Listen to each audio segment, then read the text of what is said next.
Our broad and diverse journeys have, in both our lives and our careers, have led us to this unique company called Quill. For those of you who don't know, Quill Health is a startup company based in Philadelphia.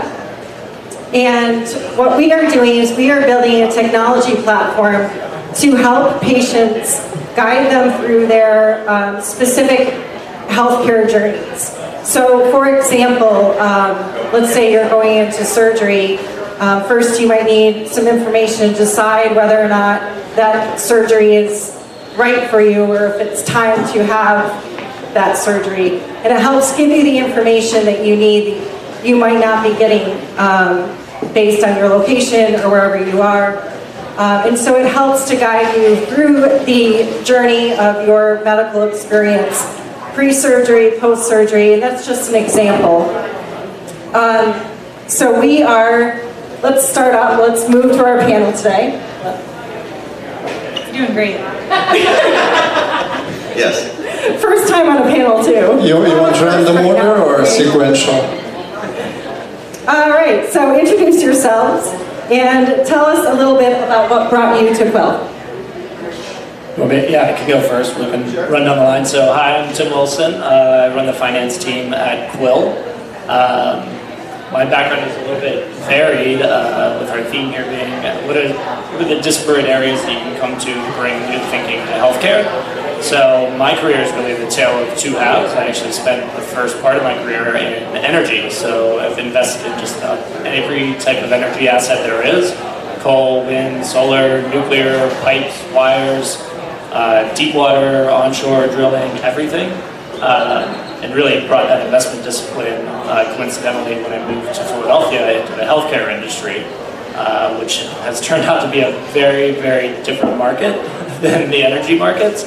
But I'm really happy to be able to bring that investment experience to Quill. What brought me to Quill really was through the investment side. So as the idea was being conceptualized around what Quill is, really this big vision of what the future of healthcare can be. Initially started with that investment lens of, how do you really create something magnetic in healthcare? Hi everyone, my name is Megan Mabe, and I run the content operations team for Quill. So how I got to Quill, it was about two different big stories that got me here. One of which is my past career, which was about a decade or so in the CIA as a foreign intelligence officer. And there I learned a lot about how people think and what motivates them to behave certain ways and what their desires might be. And so I've been using that in my work at Quill, especially around content and what that means for engagement and excitement around a specific health topic. And then the second thing that led me to Quill was I came down with cancer about 7 years ago, and it was that instance where I realized that the healthcare system needed to change dramatically. It was a big problem for my mom, who was my caregiver at the time, having to monitor all the drugs I was getting through the chemotherapy. And Quill is going to help people like my mom in a caregiving situation and like me as the patient going through a dramatic, life-changing event like cancer. So I'm really proud to be a part of this team. Thanks, Megan. I'm glad to have you. My name is Ray Woods. I run the creative team at Quill. I come from, studied art and painting originally in school, and have worked in media for most of my professional career with, let's see, Fox, AOL Time Warner, the Walt Disney Company, NBC Universal when it was under Vivendi, NBC Universal when it was under Comcast. And I think the unique thing is entertainment and media has the opportunity to change the conversation of what people are talking about and how they think about things. And I think that that's a great superpower that we have with Quill to get people talking about their health, sharing information, and reducing the fear. I fortunately haven't had any major illnesses, but I'm petrified to get sick. So that's a big reason why I'm here at Quill, because I'd really like to make a change so that everybody gets better access to care. Elizabeth, could you repeat the question? I want to make sure I answered the right one. Introduce yourself. Okay, I can do that. And tell us a bit about what brought you to Quill. My name is Alex Apollonsky. I'm running engineering at Quill. As you could say, based on my question to Elizabeth. Prior to joining Quill, I came from a company called Mana Health, where we were working on clinical data integration platform. How I ended up in Quill, it's a long journey, so I'll try to make it short. An hour, so just keep going. But as you could guess from my accent, I'm not from the United States originally. I came from Russia, from St. Petersburg. So it's all started there when I got married, and my wife was a physician. Back then, medical student. So I got married, and then we moved to California, to Bay Area, and then all our friends were software engineers. So all conversation, everything was around software engineering, nothing about medical field or health. And I think if you could wake up my wife in the middle of the night and ask her what's the difference between C and C++ back then, she probably could answer. But then she got to residency here in New York City, and we moved to New York.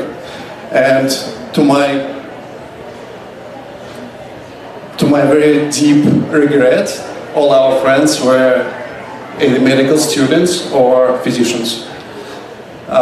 So, as you could guess, all conversations turned into being about medical field, about health, about patients, about problems they're encountering as they work 80 hours a week, whatever number of hours residents working, and how they would like to improve those things.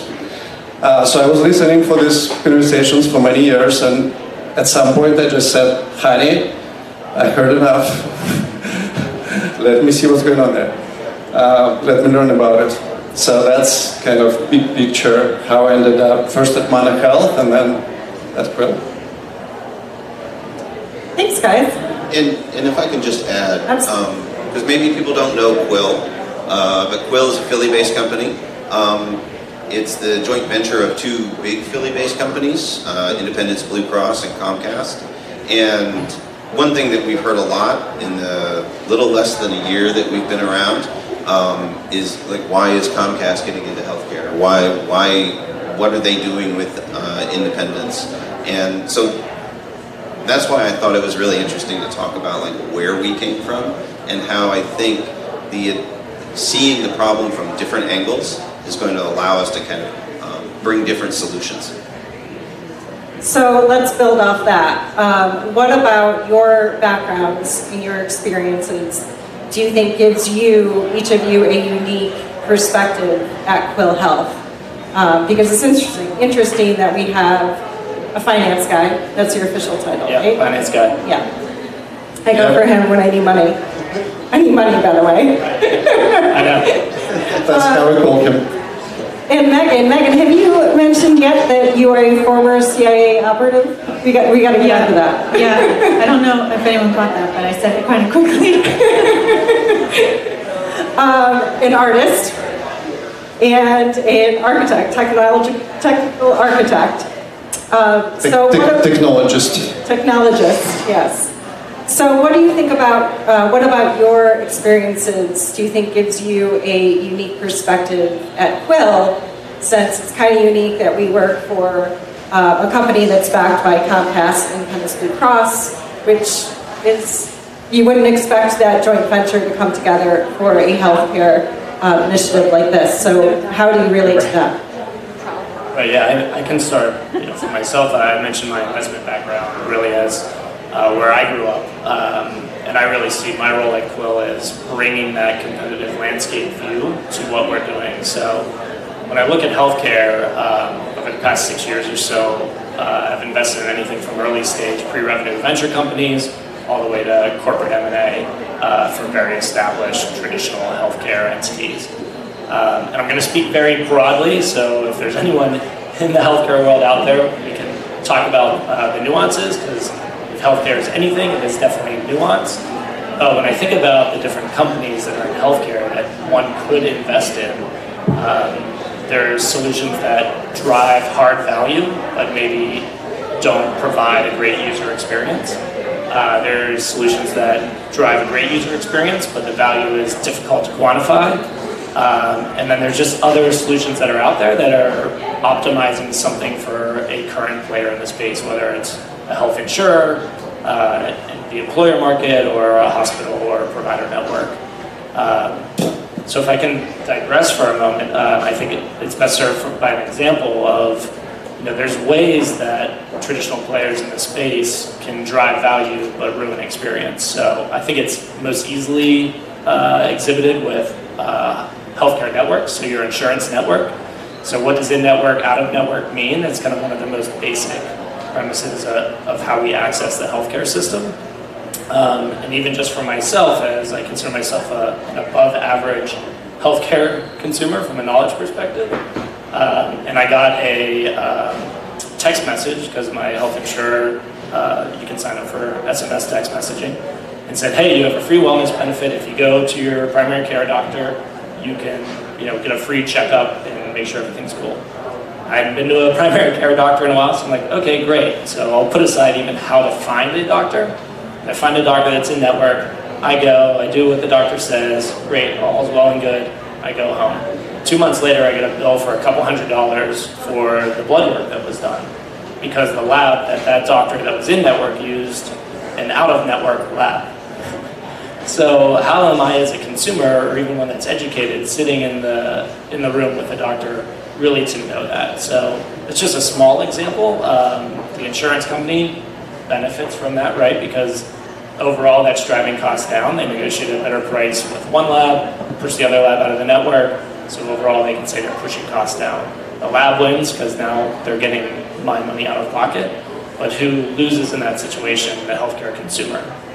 So who should I be mad at in that situation? Should I be mad at myself for not knowing? Okay, well, yeah, those are the rules, and I guess I should have followed them, but should the doctor have told me that? Is that the doctor's responsibility to do that? Should I be mad at the insurance company for trying to negotiate on my behalf? So it's just this very complex system as you think about trying to drive value, but also drive experience. And that's where I'm hyper-focused every day at Quill, is to make sure we're doing both of those things, because it's easy to get sidetracked into being all user or all value, where I really think the magnetic experience is bringing those two things together. But that's my investment background and how I apply it to Quill.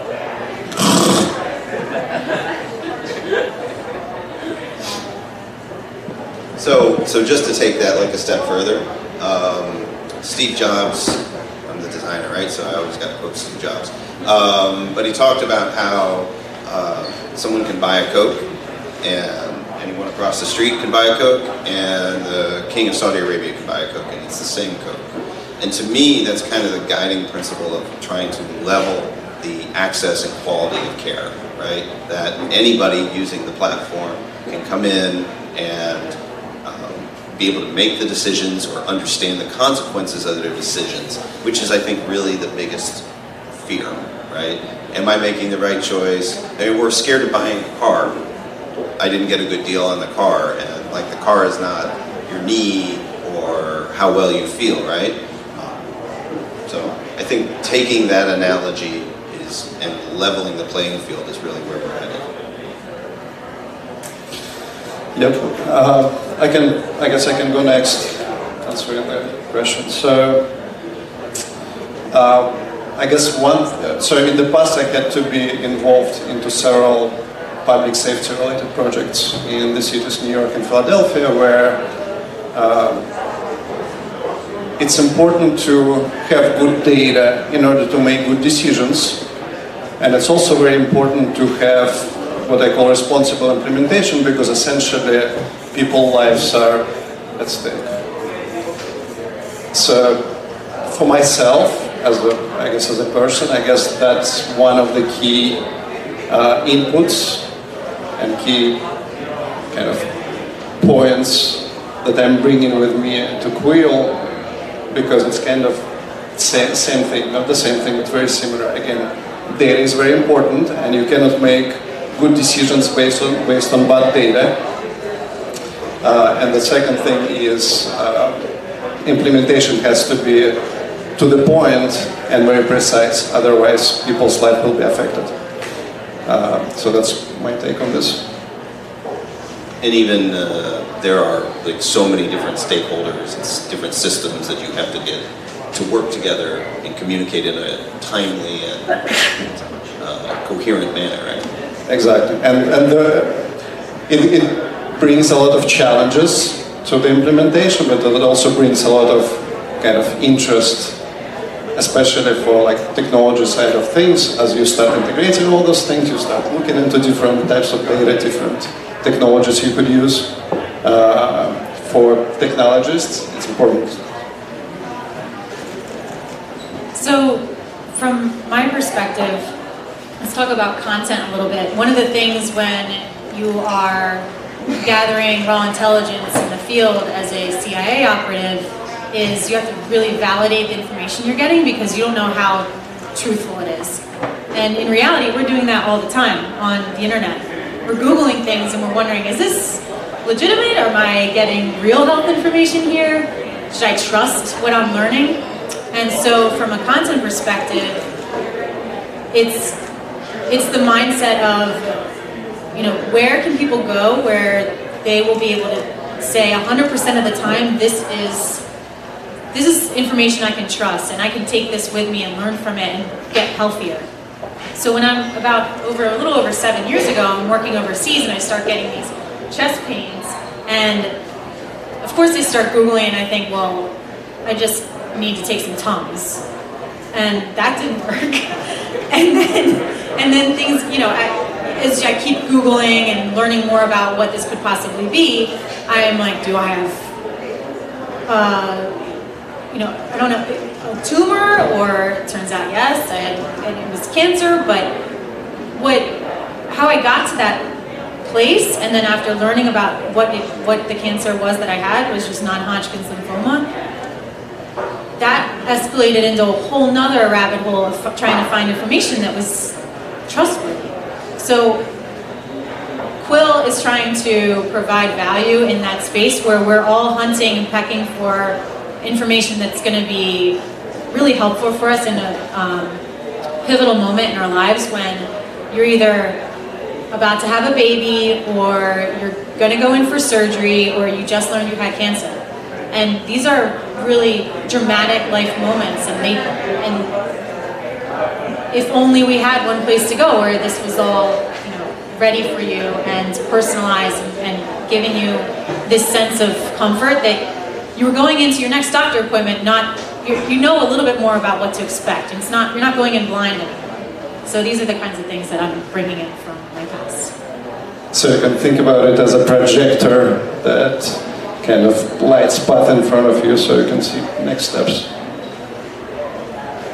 Yeah, I think the concept of going to Google first is everyone's first health information, and it's kind of the new WebMD is it's always going to lead you to the worst answer first, and you're usually probably by yourself, and that's a really scary experience. You know, so how can we bring some of that information to bear so that people can be more informed and make the right decisions and hopefully have less fear and act out of confidence. We can make it go to Quill first. Yes.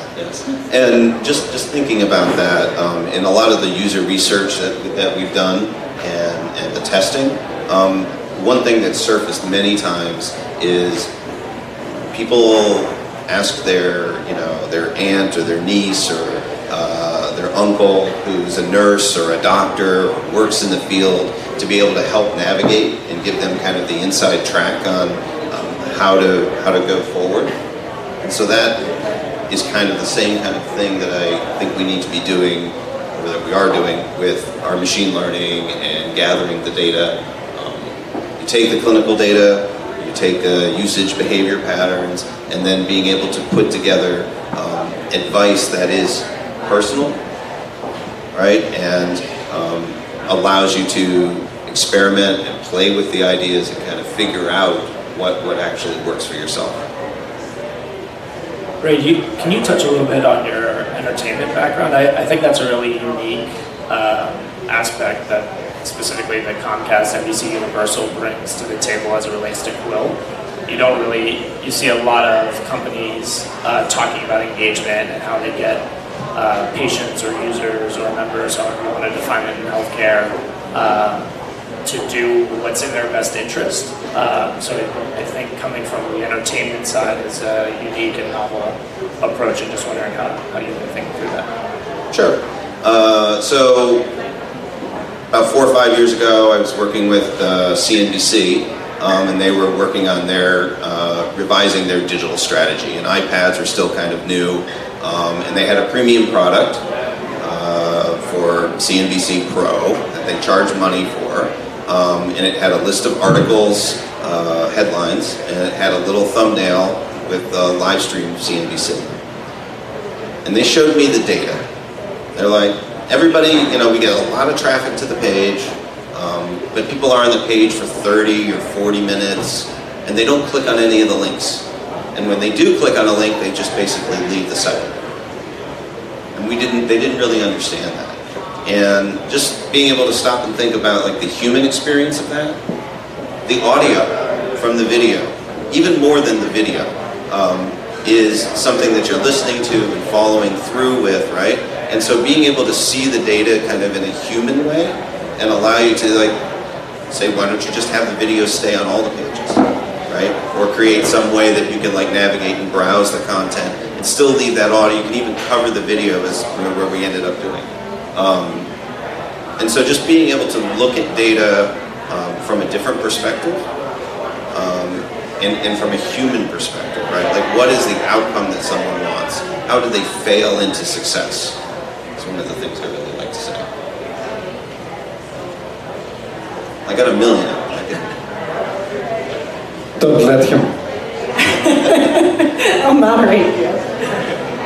So Tim, you talked a little bit about the complexity between insurance companies and the providers and that relationship, and then also Megan, you talked about the complexity of being a patient and not having the information you need to understand and diagnose yourself when you're in a totally different country and a challenging job. So how is the Quill app, the Quill platform, going to revolutionize healthcare technology to sort of help solve that problem? That's a loaded question. I think it has to start incrementally. I don't think there's any silver bullet as it relates to healthcare.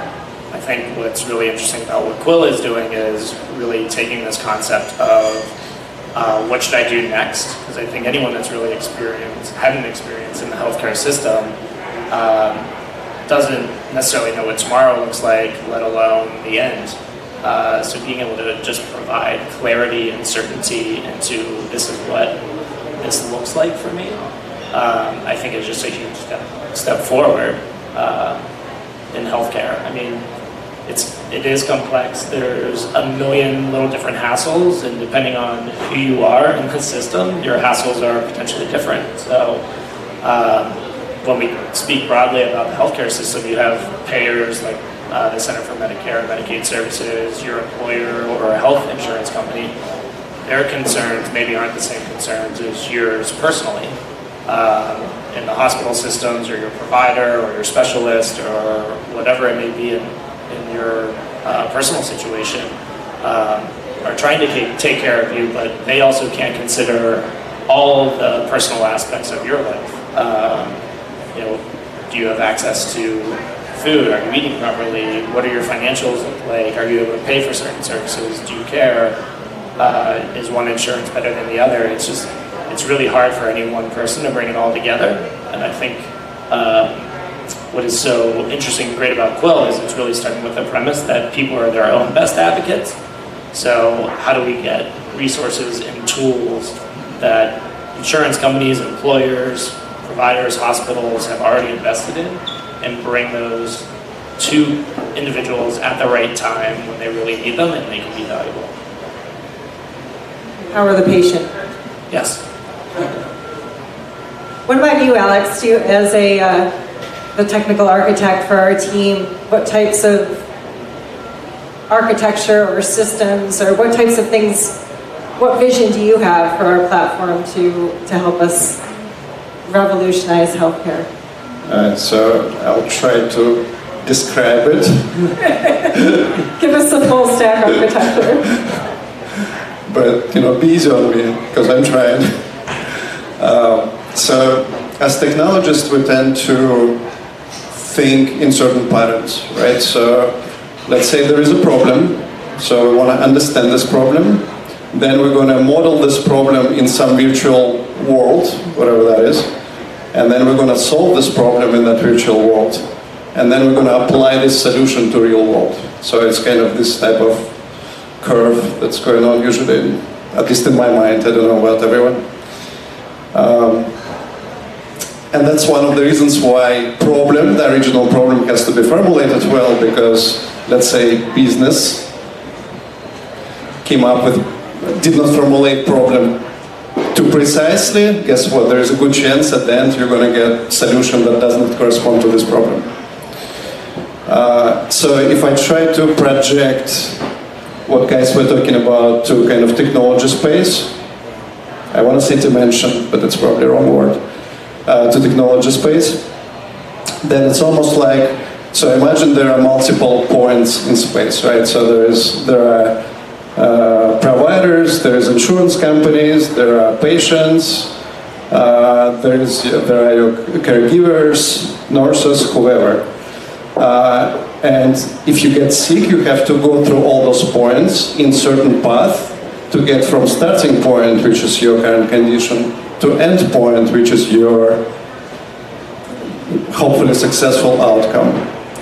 So if you look at it this way, it's almost like a standard graph problem, right? You have all those points, all those nodes, you have your start point, you have an end point, nodes are somewhat connected, and then you have to find the optimal path from point A, your current state, to point B, which is most possible successful outcome.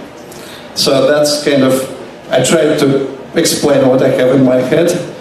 I'm not sure if I succeeded, but that's how I see it. So Quill will help them navigate those different points. Yes. Well, I think just to even add on to that, what does success look like, right? What is your successful outcome? And that can vary by the individual.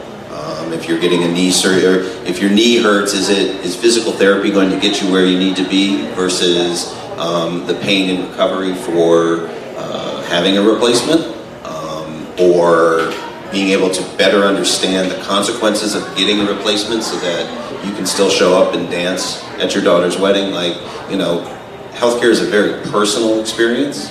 And one thing I think we haven't talked about a lot, you mentioned it a little bit, is like nobody goes through these situations by themselves, right?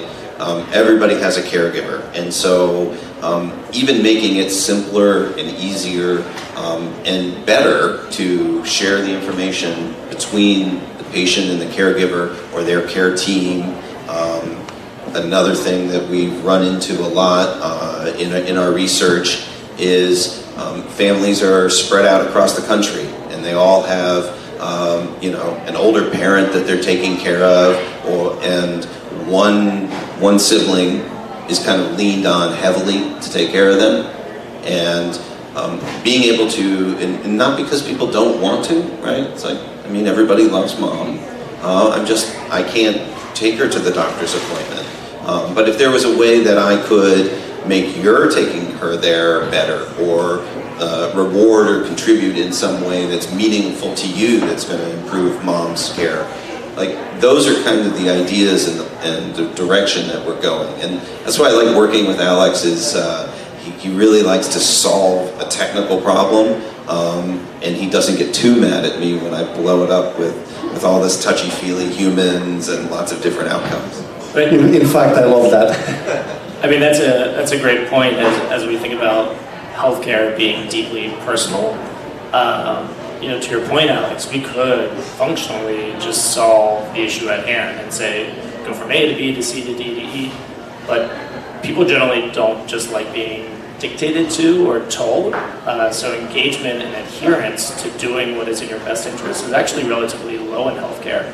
People generally know they shouldn't be smoking but continue to smoke or have trouble quitting, despite the number of smoking cessation programs that are out there, and doctors and family and whatnot. And there's plenty of other examples. So I love the idea of the map, and we absolutely are trying to build that functionality, but the emotional appeal and being able to share that with someone, does that really create a different level of engagement that actually gets people where they know they need to be and want to be, but are having trouble getting there for whatever reason. And I think that's what's great about having Megan and Ray have much higher emotional empathy than myself. Yeah, so when my mom was the primary caregiver for me when I was going through chemo, she couldn't make it one day to the inpatient chemo regimen that I was doing, so my dad took me instead.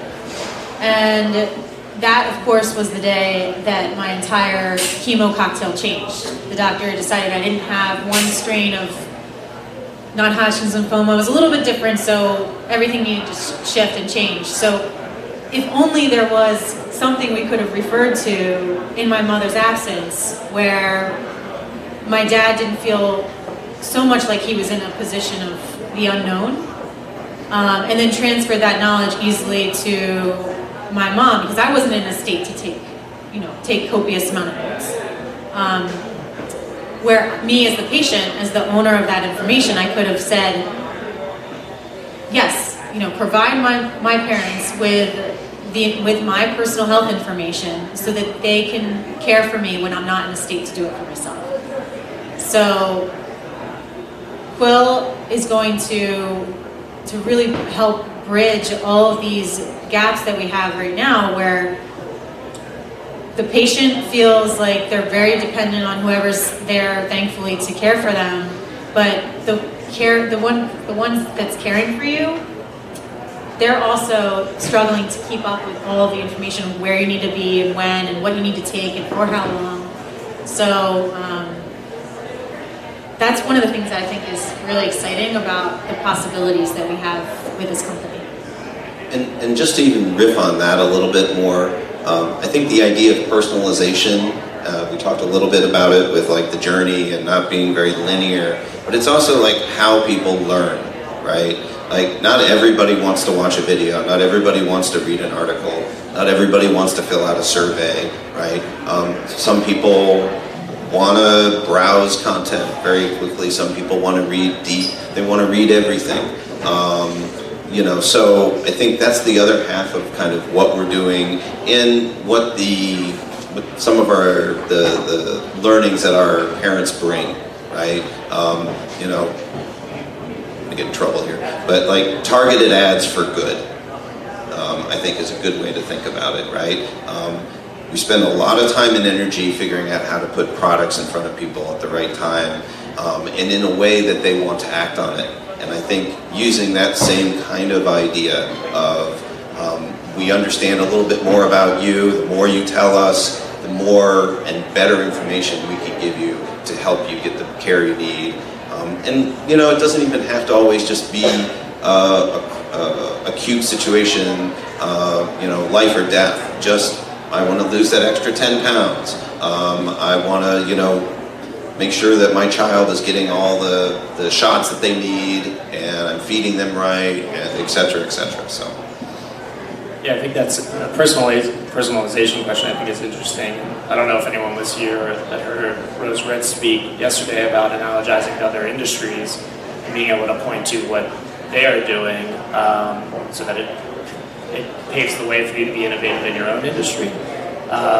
And there's, quite honestly, there's more personalization in advertising than there is in healthcare, which seems really backwards, right? So how do we kind of move the needle and say, look, yes, people's healthcare data is extremely private.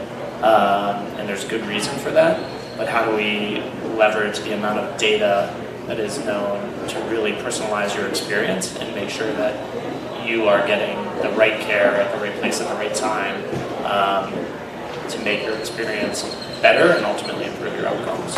Yeah, and personalization does not have to be on opposite end from privacy, right? They can work together if they've done right.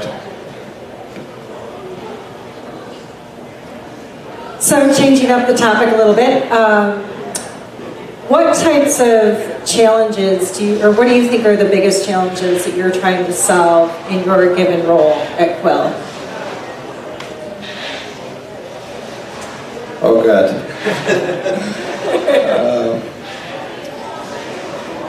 So I guess it's going to be more historical, and there's one. I guess I have two things that come in mind. First, organizational, and another one is technical. So as you know now, QUIL is a joint venture between Comcast and Independence Blue Cross Blue Shield. So when the company was created, there were teams created pretty quickly. So some team came from IBX, some teams came from Comcast, and then we hired several people. But it was very challenging to do all this in a very short period of time in such a way that we self-organize as good team, good company, and start delivering pretty much right away because we did not have much time. So I guess that was one interesting challenge to overcome, and we're still kind of in the process of working on this and improving on this. Thank you to Elizabeth mostly, our project manager. If I could just add, that doesn't kill you makes you stronger. Yeah, and we are very strong at this point. Because we're still alive. So that's kind of organization side of things I can think of. And then on technical side, one thing that took me by surprise is the amount of effort, work, planning, and human resources you have to put into compliance. So as you know, healthcare is regulated by HIPAA and some other protocols as well. So my suggestion to whoever is trying to get into this space, plan ahead of time to dedicate your resources, your people, and your time into compliance because it will take serious effort and serious time. Yeah, I think the biggest thing from a design and engagement standpoint is healthcare has got very low bar for engagement. I think you have to log in to the portal. One member has to log into a portal within 90 days to count as being engaged for the ACA. Like, it's ridiculous. If we did that, trying to get people to show up for a movie or watch a TV show, we wouldn't get anywhere. So this idea that you change the conversation from pulling people into their healthcare and being active, rather than pushing down instructions and rules and dictates on you must do this in this way. That's my biggest challenge. Yeah, I think for me, having probably the most global view on the team is really, where do you start when you have such a big vision? When you're really trying to answer the question of what is someone's best next action on a personalized level, what hassles do you really want to solve first, and how do you prioritize all the investment you can make? Is it something we want to build? Is it somewhere we want to partner? Do we leverage the financial strength of our investors to acquire other capabilities? There's so much opportunity in healthcare for improvement that you can be paralyzed by trying to solve too many things at once.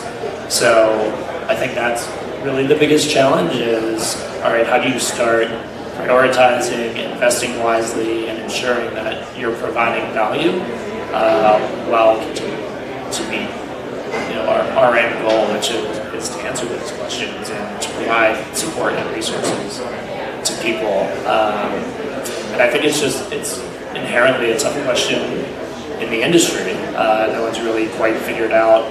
There's a lot of point solutions out there. There's people that have started as point solutions that are expanding to try to be more of a platform. That to me is just generally a tough question, and that's why I'm interested and excited to have the backing of both Comcast and Independence Blue Cross, is because we have a lot of access to users, a lot of support, but with that comes some really big expectations, but that's fine. Yeah, so one of the challenges that I've noticed when it comes to content is everyone in this room creates content. Everyone is able to put a video on their phone and post it somewhere. That's content. But how can we keep this idea of validated, really meaningful medical health related content fresh as content creation becomes more and more experimental and interesting? Especially, what's great about where we sit is that we have a big, huge media company partially backing us, and we can have access to a ton of resources. But we also want to stay in a really interesting spot when it comes to what's happening on the ground daily with people when they're creating their own content, and what are they expecting from us as a content aggregator.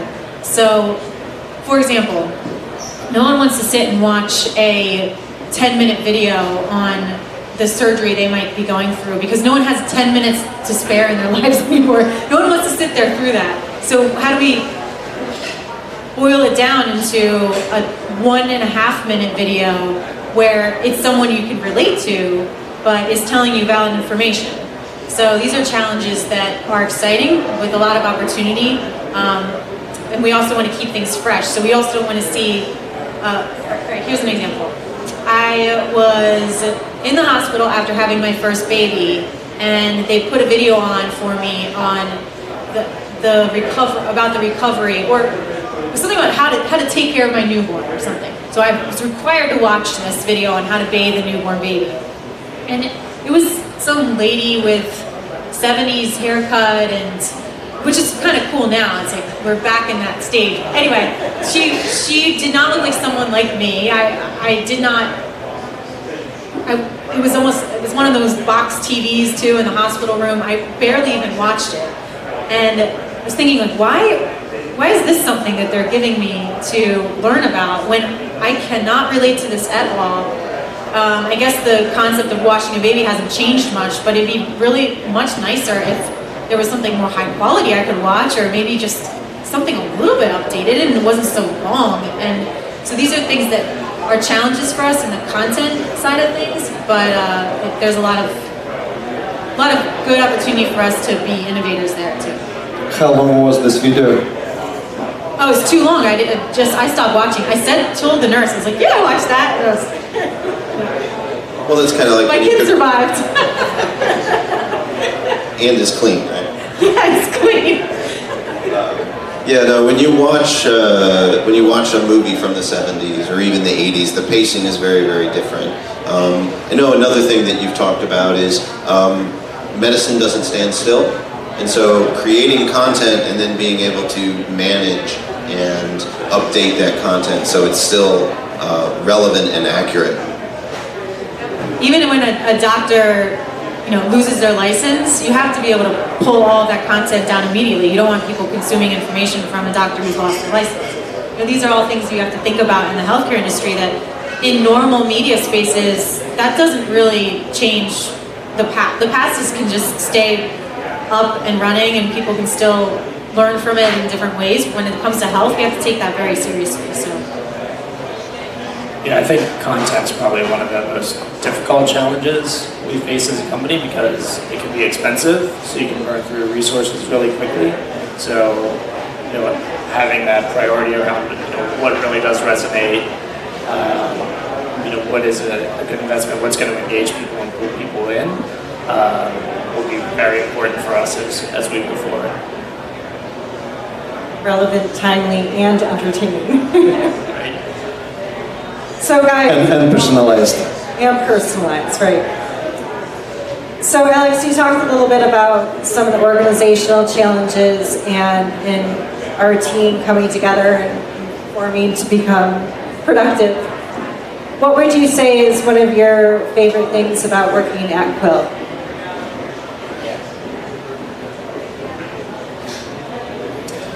So Quill is, so I came from startup background myself.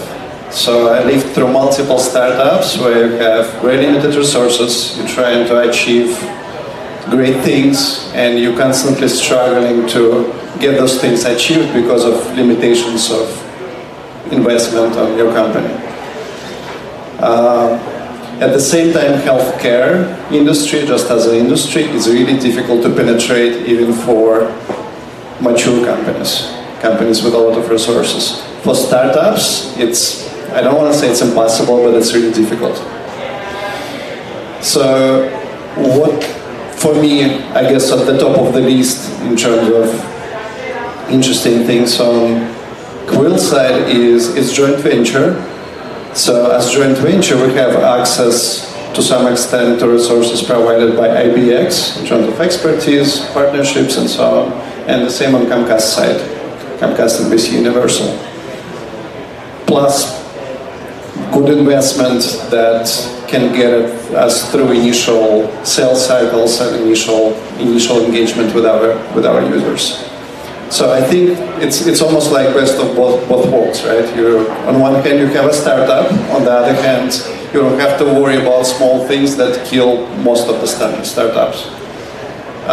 So that's, I think, one of those things that make our life more productive, more interesting, and make it possible for us to achieve what we want to achieve. To me, I really like the fact that we are kind of ideally positioned in another big digital transition, right? So health records have gone electric, but it's not integrated in a way that we were just at HIMSS. They talked a lot about integration in Fire 7 and HL7 and Da Vinci, and there's a lot of plans. I've been through several digital transitions, so from the print age, going to being able to do everything from paste up boards all the way onto computer. I worked on the launch of TMZ, where they went from TV to go digital, to go back to TV, which is kind of interesting. And so I think right now there's a big opportunity in healthcare to take that kind of next step. I don't remember his last name, but a designer named Josh, who was speaking yesterday. It was the 3:30 to 4:30 in room 5 on the 4th floor. And he talked a lot about machine learning as just another design tool, right? And it's all these things that we've been talking about with personalization and being able to go very deep in a very specific thing, but then also answer in a very human way. And he talked about how we've spent the last 10 years kind of getting mobile to work. And now that we actually have the interface and the devices and all the data and that, we're just starting to process what to do with that data. And I feel like Quill is like ideally positioned at this inflection point in healthcare to like we've got all the data, we've got a lot of science, we've got a lot of great techniques. Some of the stuff that Jefferson's doing down there with the 3D printing is really cool. But how do you like synchronize all of that and make it simple? And yes, that's a question. I don't have an answer. Well, that's the exciting thing, is I feel like we get to try to figure out what that answer is. Yeah, exactly. Yeah, so I mean, I echo everything Alex and Ray both said. When I think about working at Quill, the first thing that comes to mind is why do I work in healthcare at all? Why did I work in energy at all? Why do you do anything for such a large chunk of your life, which is called your job? And the reason I'm in healthcare is at the end of the day, to try to influence change, not only for myself, for my family, but for everyone. It's just not a great system right now. And Quill is really exciting to me because of the commitment that our investors have shown in bringing that non-traditional partnership to bear. I actually, it's something different than what I've seen in the past 7 years in healthcare. So, it's an interesting concept that I think is worth exploring. So just at the top level, feeling like we could actually make a difference is why I'm there. On maybe a more personal level, just being at a new company is really fun. We're not even a year old in terms of forming, so the ability to influence what a company culture looks like is tremendous. And Elizabeth, you've taken the lead on a lot of culture initiatives. To really see a company go from a legal document last May to having a website and products at the App Store and a whole team is just incredibly rewarding and interesting. Yeah, and just to add to that, learning how to live what we're trying to do. That's an interesting thing about the company, right? Making the extra effort, kind of personalizing, or all the things we're talking about with our fellow employees. You have to you play how you practice. Yeah, and also just really little small things that are awesome. Hey, what if we could get Al Roker to do a 2-second comment about Quill? And it's well, maybe we should ask.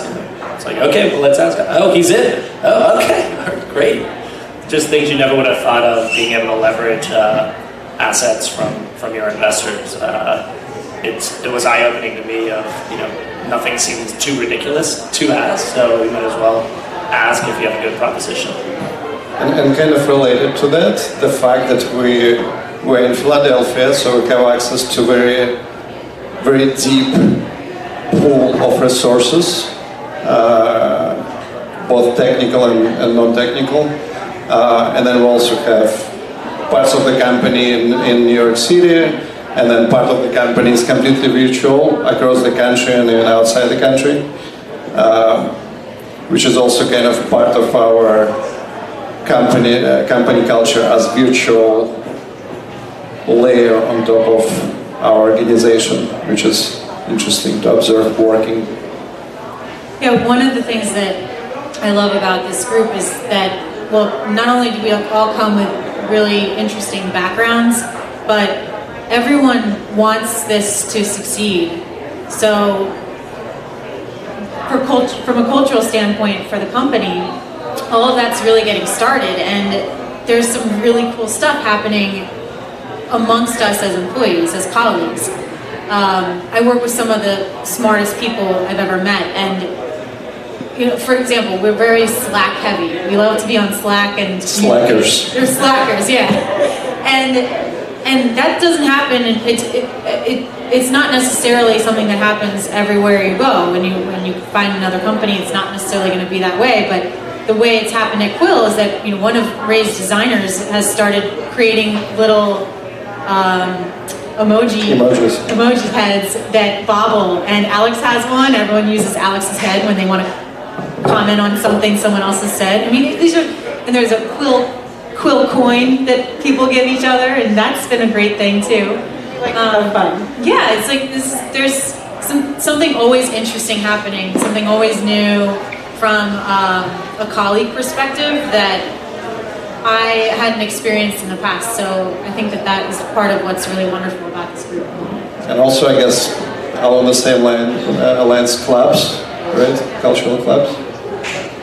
Yeah, and just to riff on that, that's a great example, because those coins and that personalization in the conversation, we talked earlier about conversing with caregivers and care teams, and how do you make that more personal, keep people engaged and interested in what's going on, right? Sharing coins because you took mom to the doctor 3 times, and then maybe trading those in for a night off. Designers. All right, well, we're getting to the point point where we got to wrap up here. I just want to thank my panelists and my team here. Alex, Ray, Megan, and what's your name again? Finance guy? Finance guy? I go by Tim. Regular. Thanks very much. Thank you, everybody. If you have any questions, we'll be around. Thank you. Thank you.